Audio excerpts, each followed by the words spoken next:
Hello friends, नमस्कार। मैं विष्णु कुमार स्वागत करता हूं आप सभी का आपकी यूट्यूब चैनल PCMR क्लासेज पर। फ्रेंड्स, आज हम आपके लिए करंट टॉपिक्स लेकर के आए हैं जो इस टाइम पे चल रहे हैं। तो चलिए साथियों, बिना टाइम बर्बाद किए हुए हम वीडियो को स्टार्ट करते हैं।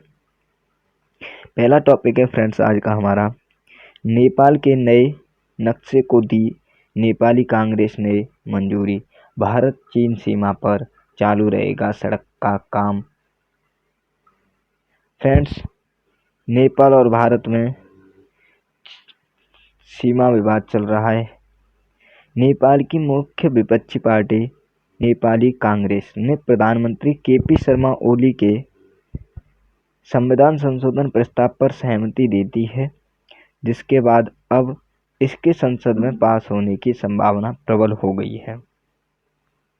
इस प्रस्ताव के तहत नेपाल के नए राजनीतिक नक्शे में लिप लेक, लिम्पियाधुरा और काला पानी को नेपाल की सीमा का हिस्सा दिखाया गया है, जो कि फ्रेंड्स भारत में उत्तराखंड राज्य में पड़ते हैं। ये पहले भारत के राज्य में थे और इन्हें नेपाल ने अपने नक्शे में दिखाया है। ये देखिए फ्रेंड्स, ये है वो जगह उत्तराखंड की, ये सीमा विवाद, ये यहाँ से देखो, ये वाला है, ये वाला, ये विवाद चल रहा है यहाँ से यहाँ तक का। इंडिया ने अपने नक्शे में यहाँ तक दिखाया है, इस लकीर तक, और नेपाल इस लकीर तक दिखा रहा है। फ्रेंड्स, नेपाल के प्रधानमंत्री इस टाइम पे हैं KP शर्मा ओली, और इस नेपाल की राजधानी है फ्रेंड्स काठमांडू, और नेपाल की मुद्रा है फ्रेंड्स रुपया, नेपाली रुपया। तो ये था फ्रेंड्स पहला टॉपिक हमारा। चलिए नेक्स्ट टॉपिक की ओर चलते हैं।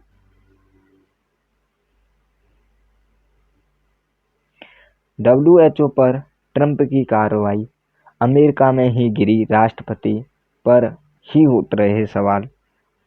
फ्रेंड्स, मैं आपको बता दूं कि अमेरिका के राष्ट्रपति डोनाल्ड ट्रंप ने WHO से अपना नाता तोड़ दिया है। घोषणा की है कि WHO चीन की बातों को मान रहा है। चीन की वजह से उसने कोरोना वायरस पे कोई भी एक्शन नहीं लिया है। इसके चलते हुए डोनाल्ड ट्रंप ने ये घोषणा की है। WHO है क्या चीज? फ्रेंड्स, WHO की स्थापना 1948 में 7 अप्रैल 1948 को हुई थी, और इसका मुख्यालय स्विट्जरलैंड के जिनेवा में स्थित है। यह संयुक्त राष्ट्र की यानी कि UN की एक एजेंसी है जो वैश्विक स्वास्थ्य सेवा और बीमारियों पर काम करती है। फ्रेंड्स, इसके कुल सदस्य देश हैं 194। इसका उद्देश्य दुनिया को स्वस्थ रखना है ताकि किसी मुश्किल स्थिति से बचा जा सके। टीकाकरण के अभियान में WHO की अहम भूमिका रही है। आपातकालीन हालात में हमेशा से इस एजेंसी का योगदान अहम रहा है। इसे सदस्य देश ही फंड करते हैं। फंड की राशि आबादी और आर्थिक हैसियत के आधार पर तय होती है। फ्रेंड्स, मैं आपको बता दूं कि अमेरिका का फंड इसमें 15% लगता था। अमेरिका ने फंड देने से मना कर दिया है। इसकी स्थापना 7 अप्रैल 1948 को हुई थी, और इसके सदस्य देश 194 हैं फ्रेंड्स। और 1948 में फ्रेंड्स एक समझौता हुआ था। इस समझौते में ये था कि कोई भी देश अगर इसे छोड़ता है, WHO को छोड़ता है, तो उसे पहले 1 वर्ष पहले सूचना देनी होगी। तो अभी केवल अमेरिका ने घोषणा की है, क्लियरली नहीं कहा जा सकता कि वो कब तक इसे WHO को छोड़ेगा। और इसके मामले में इस घोषणा को अमेरिकी राष्ट्रपति डोनाल्ड ट्रंप द्वारा 29/5 यानी कि 29 मई को की गई है। WHO की इस हालात में WHO के इस हालात में फ्रेंड्स, जर्मनी के स्वास्थ्य मंत्री जेंस स्पॉन ने कहा है कि यह स्थिति निराशाजनक है, और उन्होंने साथ ही ये भी कहा कि WHO में सुधार की ज़रूरत है। अभी फ़िलहाल WHO में कमियां चल रही हैं, इसलिए WHO में सुधार की ज़रूरत है। ब्रिटेन ने कहा कि हम अपना फंड जारी रखेंगे, हम अपने फंड को नहीं वापस करेंगे, मतलब वापस नहीं लेंगे कि हम फंड नहीं देंगे। जैसे अमेरिका ने मना कर दिया है कि हम फंड नहीं देंगे। इसके फ्रेंड्स नए महानिदेशक हैं डॉक्टर टेड्रोस एड्रेनॉम नए महानिदेशक हैं फ्रेंड्स,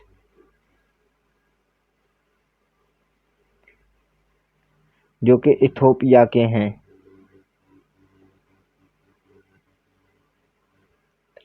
चलिए फ्रेंड्स, नेक्स्ट टॉपिक। और ये फ्रेंड्स मैं बता दूं आपको कि ये एक WHO के लिए बहुत ही बड़ा झटका हो सकता है। इससे सभी को परेशानी हो सकती है। ट्रंप के इस निर्णय ने इस टाइम पे सभी को मुश्किल हालात में डाल दिया है, क्योंकि इस टाइम पे कोरोना चल रहा है। कोरोना एक बहुत ही बड़ी महामारी है, इससे पूरी दुनिया जूझ रही है, और इस टाइम पे WHO से अमेरिका का निकलना एक बहुत ही खतरनाक स्थिति पैदा कर सकता है।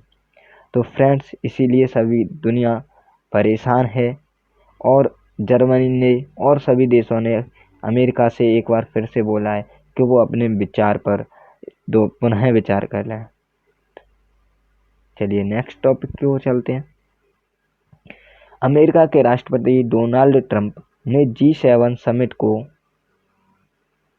सितंबर तक के लिए टाला। भारत समेत इन देशों को न्योते का प्लान। फ्रेंड्स, G7 की बैठक होने वाली थी, जो कि अमेरिकी राष्ट्रपति डोनाल्ड ट्रंप ने उसे टाल दिया है सितंबर तक के लिए। अमेरिकी राष्ट्रपति डोनाल्ड ट्रंप ने जून में होने वाली G7 समिट को सितंबर तक टालने का ऐलान किया है। अमेरिकी राष्ट्रपति G7 शामिल देशों की लिस्ट बढ़ाने का भी इरादा बना रखे है। अमेरिकी राष्ट्रपति ने G7 का बढ़ाने का भी इरादा बना रखा है। अमेरिका के राष्ट्रपति डोनाल्ड ट्रंप ने जून में होने वाली G7 समिट को सितंबर तक के लिए टालने का ऐलान किया है। अमेरिकी राष्ट्रपति G7 में शामिल देशों की लिस्ट को बढ़ाने का भी इरादा जताया है। उनकी नई लिस्ट में भारत भी शामिल है। फ्रेंड्स, अगली नई लिस्ट में अमेरिका ने कहा है कि हम G7 में देशों को बढ़ाएंगे, और देशों में बढ़ाने की स्थिति में भारत भी शामिल है। ये बहुत महत्वपूर्ण बात है फ्रेंड्स, जो आपके एग्ज़ाम के लिए बहुत ज़रूरी है, क्योंकि यहाँ पे भारत के बारे में आपको पूछ सकता है। सॉरी फ्रेंड्स, यहाँ पे भारत के बारे में आपको पूछ सकता है। बता दें कि यह समिट जून के आखिरी हफ्ते में प्रस्तावित थी, यानी कि आखिरी हफ्ते में होनी थी। ट्रंप ने कहा कि वह भारत और रूस जैसे देशों को शामिल करना चाहते हैं।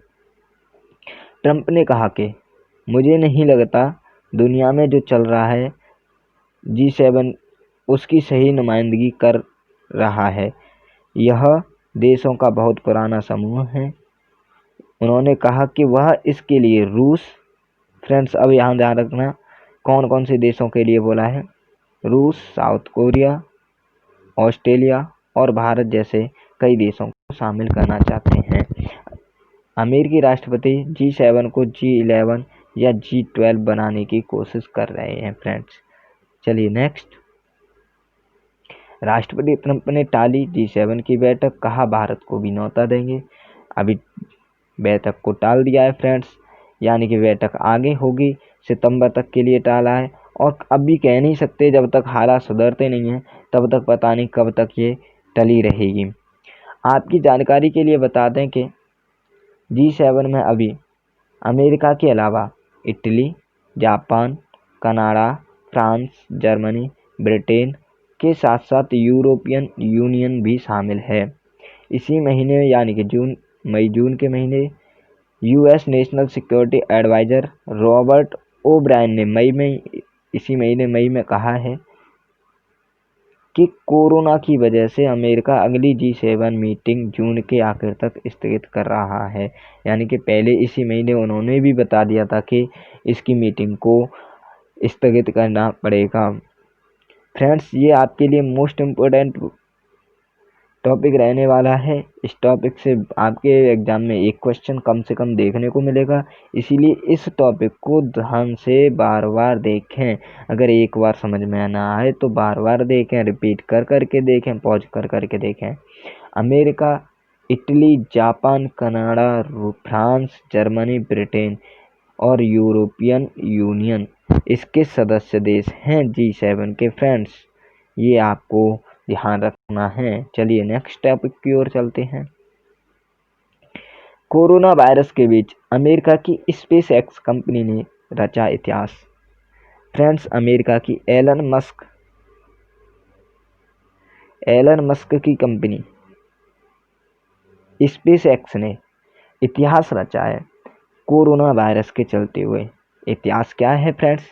कि उन्होंने 2 एस्ट्रोनॉट को यानी कि 2 अंतरिक्ष यात्रियों को अंतरिक्ष में 27 मई को भेजा है और वह आज यानी कि 31 मई को दोपहर तक अपनी कक्षा में पहुंच चुके हैं सही सलामत।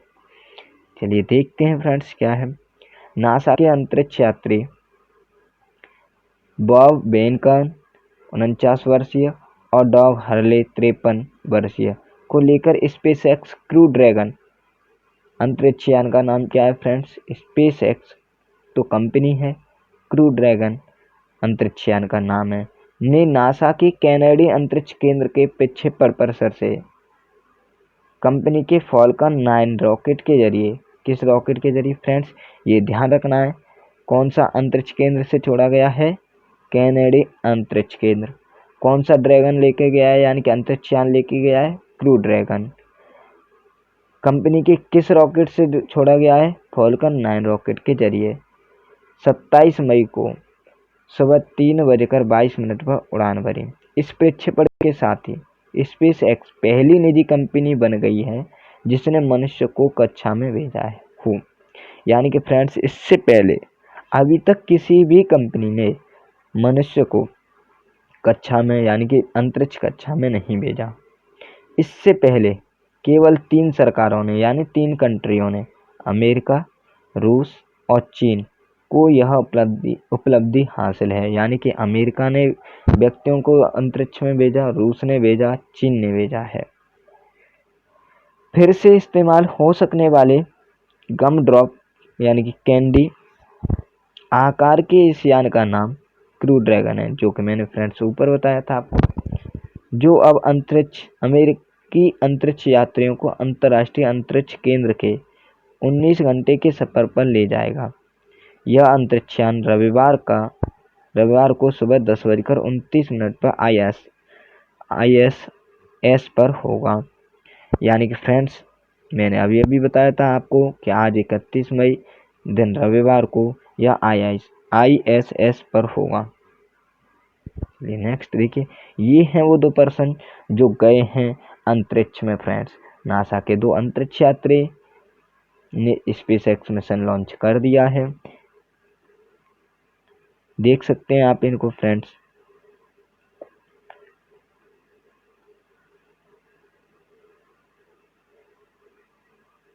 चलिए फ्रेंड्स, ये वही है और इसमें कोई ऐसी खास बात नहीं है, पर ये देख लीजिए, ये हैं वो दोनों व्यक्ति जो कोरोना के चलते हुए भी फिर भी ये दोनों चले गए हैं।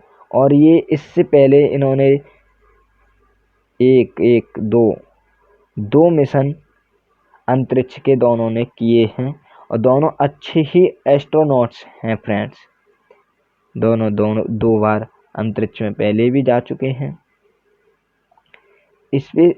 स्पेस एक्स का अंतरिक्ष यान द क्रू ड्रैगन नासा के 2 अंतरिक्ष यात्रियों को लेकर मिशन पर रवाना हो गया। इस मिशन को अमेरिका के फ्लोरिडा स्थित केनेडी स्पेस सेंटर से लॉन्च किया गया। अमेरिका में 9 साल बाद इस तरह के मिशन को अंजाम दिया गया है। फ्रेंड्स, इससे पहले 8 वर्ष या 9 वर्ष पहले ये ऐसा कोई मिशन हुआ था। आज 8-9 वर्ष बाद फिर से ये मिशन लॉन्च हुआ है। यही पहली बार हुआ है कि कोई निजी अंतरिक्ष यान के जरिए अंतरिक्ष यात्रियों को इंटरनेशनल स्पेस स्टेशन यानी ISS के लिए रवाना किया गया है। यानी कि पहली ये कंपनी ऐसी है जो प्राइवेट कंपनी है जो गई है। चलिए नेक्स्ट टॉपिक फ्रेंड्स मैं आपको बता दूं, नेक्स्ट है हमारा कोरोना के आज तक के मरीज 1,82,143 मरीज हो चुके हैं, जिनमें से अभी एक्टिव केस कितने हैं 89,995 हैं फ्रेंड्स, और 5164 की मौत हो चुकी है अब तक। So please friends, stay home, save life. घर पर रहो, अपनी लाइफ को बचाओ, ज़िंदगी को बचाओ। हेल्प स्टॉप कोरोना वायरस को रोकने में सहायता करो। Stay home, keep a safe distance, wash hands often, cover your cough, sick, call the helpline. यानी कि घर पर रुकें, अपनी सेफ डिस्टेंस बना के रखें, हाथों को बार बार धोएं और अपने कफ को कवर करें, खांसी जुकाम को कवर करें, और भी बुखार या सर्दी जुकाम होता है तो हेल्पलाइन नंबर पर कवर करें। तो फ्रेंड्स, ये थे आज के हमारे कुछ टॉपिक्स। आपको कैसे लगे आप कमेंट के जरिए ज़रूर बताएं। आपको वीडियो अच्छी लगी हो तो वीडियो को लाइक, शेयर और सब्सक्राइब करें। धन्यवाद फ्रेंड्स।